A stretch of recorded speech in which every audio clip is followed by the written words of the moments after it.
Io non la considero un'opera in sospeso, cioè è proprio un'opera che sta aspettando la definizione burocratica di un passaggio che è obbligatorio, che verrà fatto. Parte dal Terraglio Est l'assessore regionale De Berti nel fare il punto sulle infrastrutture che il Veneto e la Marca attendono, ad iniziare proprio dal collegamento tra Dossona e la rotatoria del Cafoncello, opera al centro di accesi dibattiti con i comuni di Treviso e Casier da una parte e il quartiere di Sant'Antonino dall'altra, ma ritenuta strategica per alleggerire il traffico lungo il Terraglio. Nonostante se ne discuta da anni, per la vicepresidente della regione ormai i tempi sono maturi. Il progetto definitivo è pronto per andare in gara, si sta attendendo la definizione dello stanziamento delle risorse del Fondo per lo sviluppo e la coesione, con il Terraglio Est inserito come priorità.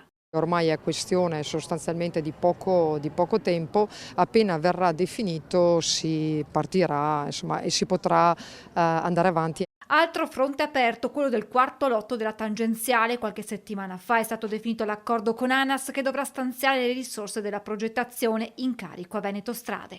Nel momento in cui Veneto Strade è pronta con il progetto, con il Ministero faremo inserire lo stanziamento per la realizzazione. A queste opere, di cui si discute da anni, si affianca un'infrastruttura nelle ultime settimane al centro del confronto tra regione e sindaci interessati, la Via del Mare.